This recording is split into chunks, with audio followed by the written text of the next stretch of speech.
What is up, Cog Squad? Well, you know what? The goats ain't the only thing that need copper around here.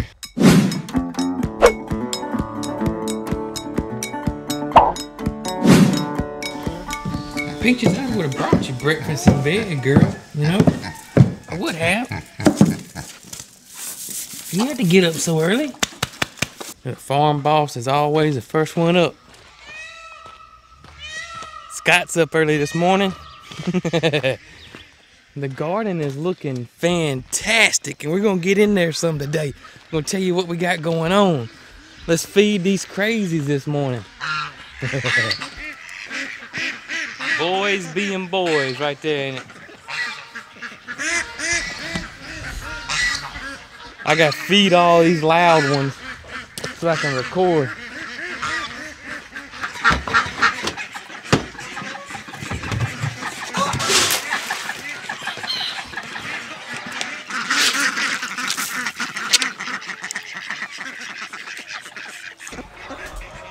Gotta keep everybody satisfied and quiet.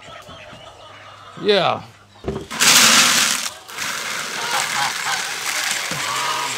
We leave the lid off our feeder so Thomas can get his big old knob head under there.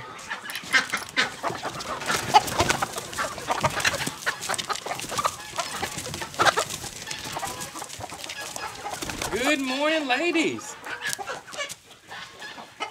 And Chief. Come on out, girls. Alright, let's get this one filled up this morning.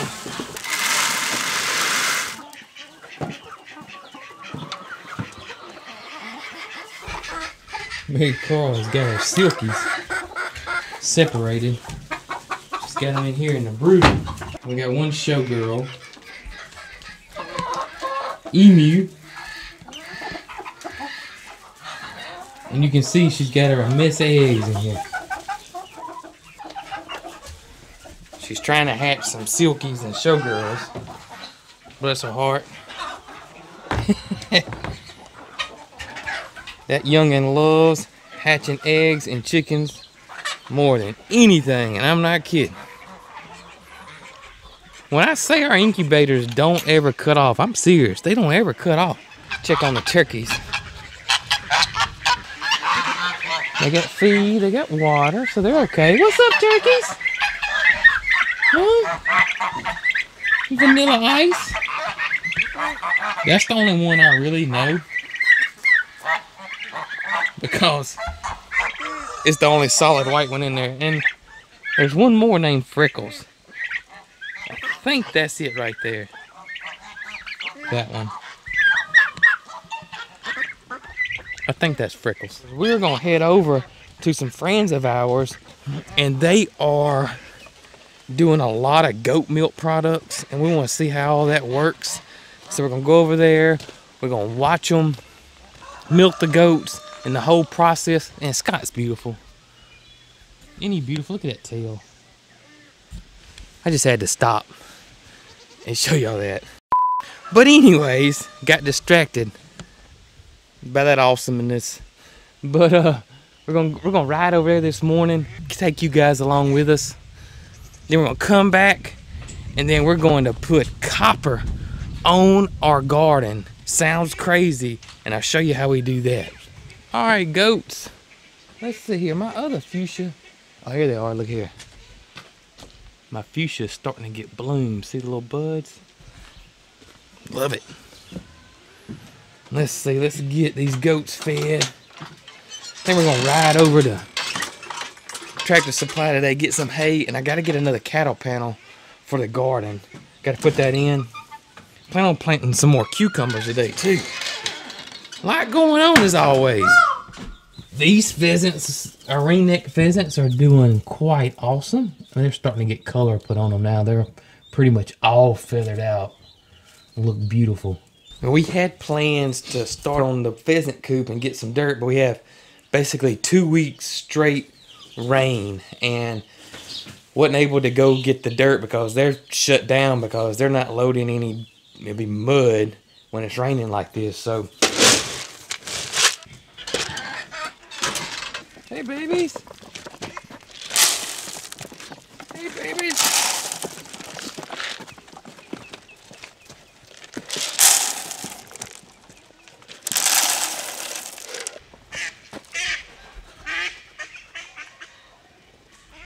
I just love those mallards flying around. So I'm gonna walk through my garden real quick. Hey, is there anything that smells better than a gardenia? Whew, man, they're awesome. Look at my okra squash. Isn't it huge? Looking so good. And we're starting to get blooms. So we will be getting some veggies here really, really fast. See it right there? 8-ball squash right there starting to put on. Everything's looking awesome. Just green. All right, I gotta go up to the house so I don't get in trouble because we're supposed to be there this morning. God, that squash looks amazing. Cucumbers look good. Look at the cucumbers. No, it's not cucumbers. This is my spaghetti squash. Got a bloom. Boom, boom, boom. This is my cucumbers. We're gonna plant some more cucumbers today when we get back from our trip. My cantaloupe. Mary Carl's flower garden. We had a humongous storm come through and it knocked down a lot of her sunflowers, but they're coming back, which is great. You can see I got some of my giant sunflowers planted in here too. Part of that Hoss Tool Giant Sunflower Contest or challenge. I was a little worried, but they've seemed to pop back up. I was really thinking I had a pretty good shot at this until my buddies over there at Deep South Homestead keep posting their pictures, and good gracious alive, guys, boy, their sunflowers are, woo! They're up there. Don't count out peaches over here at Cog Hill. We still in this thing.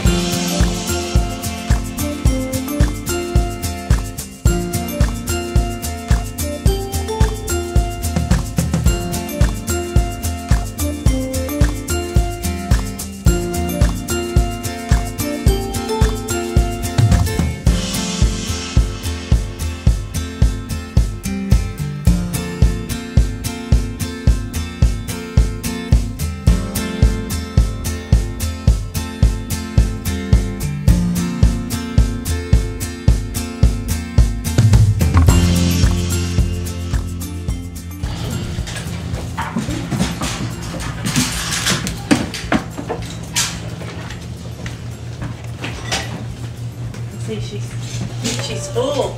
She is full.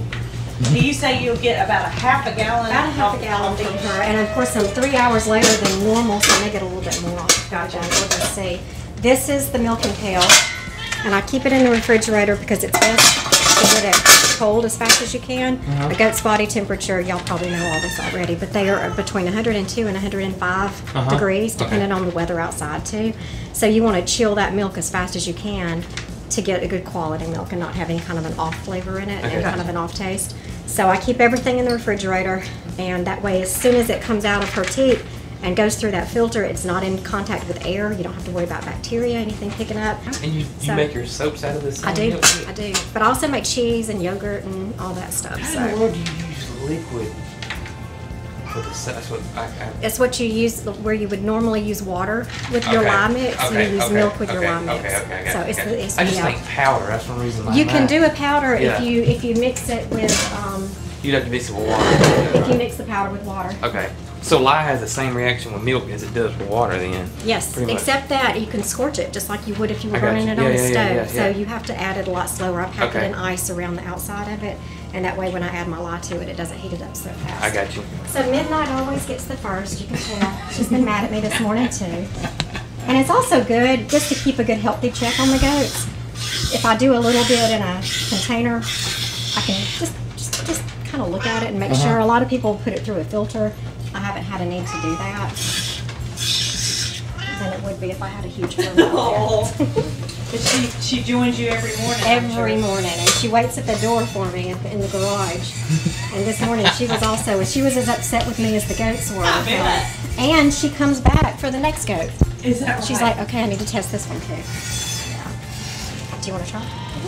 Do it. You just watch that back leg because she's going to want to pick up and put down in there. Right, Move your hand down a little bit to about right there because she's got really long. And there you go. Is that the way a typical Look teat at you. looks You're to a a natural. Nigerian? She's not perfect conformation. She's her.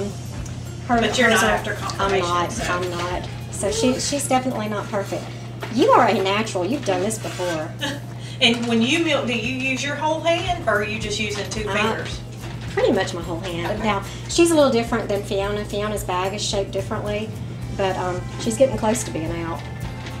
I know who to call when I want to go out of town. I've got this covered. How long before you get your driver's license?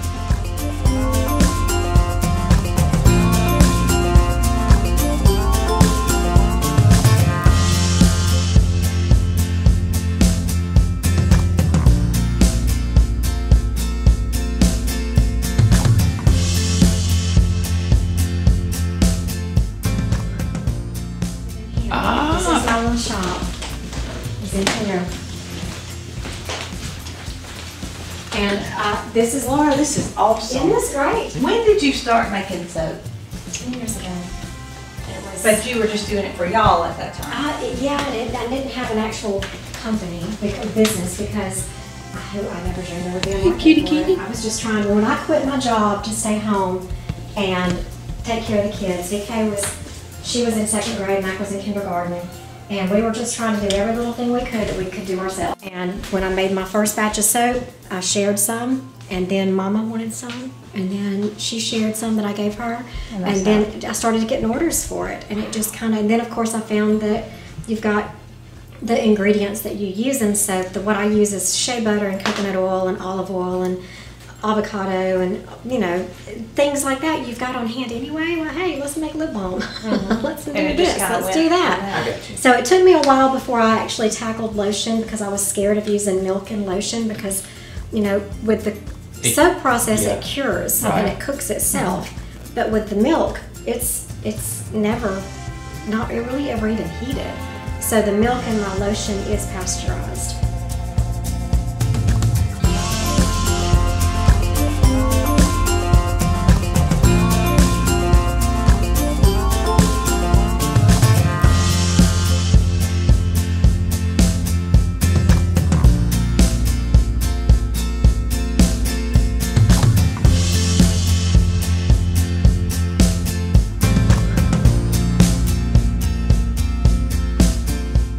Now this is the powder that you This is the mica powder.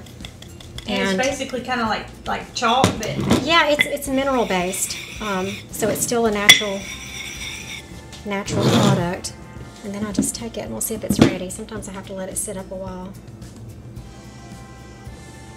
and that one I assume is fairly easy because it's a soft soap. It's a soft I soap, bet but you have to be careful because if you do it too early, it goes straight through the bar of soap. Yeah. Oh, that's So, cute. isn't that nice? Look at there. So, and then I'll do that one with some of them, but because I also use this soap as a shaving soap, Oh, I'll do my neato. mustache on there. And you come up with your design as to what you want. Oh yeah. Now this is a rubber stamp, and it doesn't work as well in some of the other soaps that are harder. But then you got Neat. your little mustache. Look at there. So I do that with a shaving brush and do a little set on those. That is cool. Yeah. Thanks, Miss Laura, for inviting us over to your wonderful farm and your amazing studio. If y'all are interested in any of her products, you saw they're all homemade, handmade there with her own goats, her own goat milk. Everything's just all natural, no chemicals, no nothing. She's got it. There's a link to her website right down below. So you guys be sure to check her out. And we just love helping local folks.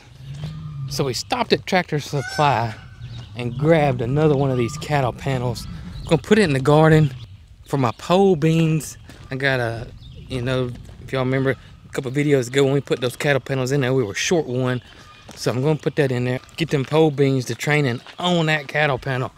And we're gonna plant some of these awesome cucumbers that I got from Hoss called Max Pack.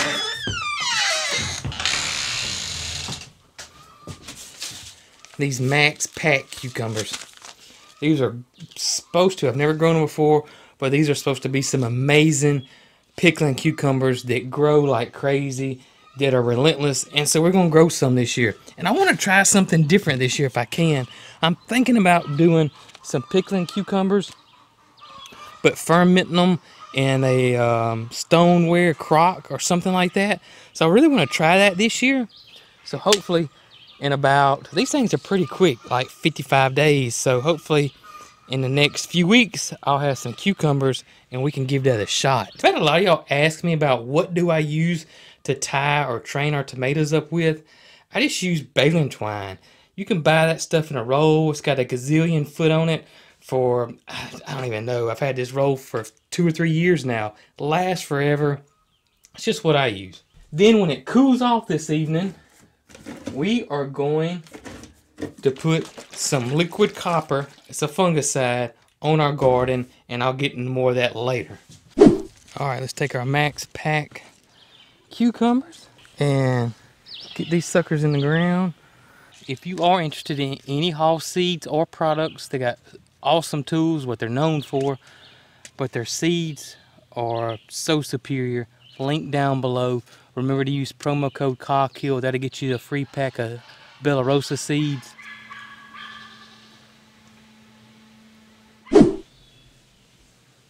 What is going on up here? Let's see what you got going on. Let's see. Ooh, I like that now. Yeah, I wanted this to be my little art place. Okay, we can make it your little art place. What we can do is we can put us a, I can build you a little desk right here where you can see outside. Yeah. And you can sit down right here and do what you want. Yeah, you know that big chalkboard that's over there where we used to have the rabbits? Yeah, you want it in here? Yeah, I was thinking we could put it in here. Yeah, we can put it in here somewhere. Probably on this wall right here. Yeah. That's our biggest wall. I think it'll go good right there. Or that side. Yeah, it could go on that side. You need anything? I'm fixing to quit for now. Okay. After I get this. I can't reach the rest of it. I can reach it if you want me to. Yeah. Alright, I'll reach it in. What other color? We got a bunch of colors probably. Yeah, I think that we had some light blue. This pink, but it's chalk paint. You can use it if you want. Yeah, I'm using the pink for the little wood pieces. I like the color. Pretty. Was that the same color as my downstairs bedroom a long time ago? Yep, it is. This and that pink added striping. Alright, got it done. Good deal. Yeah, I might use some different colors in here. Yeah, you can use all kind of colors. We've got a ton of old paint. Paint it up. Hey, baby. How's y'all food? Well, y'all getting big fast. I swear it looks like vanilla ice grew like 6 inches overnight. Goodness gracious, boy. They make me laugh. I'm trying to think which one Miracle says is possibly a Tom. I think it maybe is that one right there. No, I've never proclaimed myself as a turkey expert and able to tell male from females, but he's definitely a male, but the rest of them don't look nothing like him. I just don't see how we could get that lucky where we have 1 Tom and 10 hens. Do you, Vanilla? Alright, so Mary Carl's got some little ducks, or ducklings, that she had hatched that have been in her bedroom, but they've outgrown it. I mean, ducks will start to make a mess, and when they start mixing that food and water together, it's pretty nasty. And so it's time to move them out of the bedroom. We're going to bring them outside, and we're going to give them a little temporary home for a little bit, because not too much longer they'll be able to, you know, wander on their own. Ducks are very hardy animals, way more hardier than chickens. Or geese. I mean, ducks are hardy. But we got this little gazebo, but the holes are too big, so they're going to get out. So we're fixing to modify this booger and put some of this flight pen, netting or wire around it. They like it. They like it? Mm-hmm.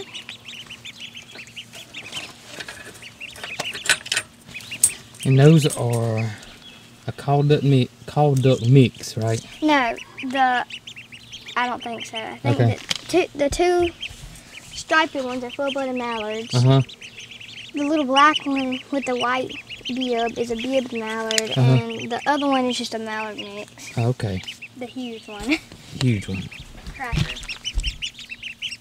His name's Cracker. The big one. The big one is. What do you think about that oyster lock? You like them? Look. You get in it? It got in it, got back out. Fixing to get back in there. Somebody is. There it is. Look at it. He's in there, ain't he? Let's talk about copper. Well, let's just talk about organic pesticides and fungicides in general. Now, I did a whole video last year, I think, about what we do here for controlling pests organically. And nothing's really changed. I do a spray every week for pest and for fungicide, and I rotate what I spray. Is 1 week I'm going to spray copper, Neem Oil, Spinosad. Next week I'll spray Neem Oil and BT. Next week I may spray Neem Oil and pyrethrin, and it all kind of depends on what pest pressure I got. And then the next week I'll start back over and I'll do copper, Neem Oil, and Spinosad, and I just rotate those out. Now, reason why I do that is because organic pesticides are not going to help you if you get an infestation. They are a preventative, okay? So the main thing with pests, and I know I sound like a broken record, is be proactive. Do not be reactive. But if you do a weekly or bi-weekly, you know, whatever you can afford, whatever's best for you, you know, each place is different. And especially here, you know, some of you people up in the Northeast, y'all may not have to spray like we do here in the South. I always like to spray in the evening time, okay? There's just a lot less stress on your plants. And copper is a fungicide, all natural fungicide, and it really helps with all of them. And each area is different. I mean, people got the downy mildew. I mean, the list goes on depending on what area you're in. Copper is just a great all-purpose fungicide. Most of them are fairly clean for the most part. Unless there was like a busted egg in that box, or somebody sleeps in that box, probably. Got it? Let's do another. Oh, I see another double yolkie. Or is that the one from yesterday? Yeah, that's the one from yesterday. It's huge, isn't it? It is huge.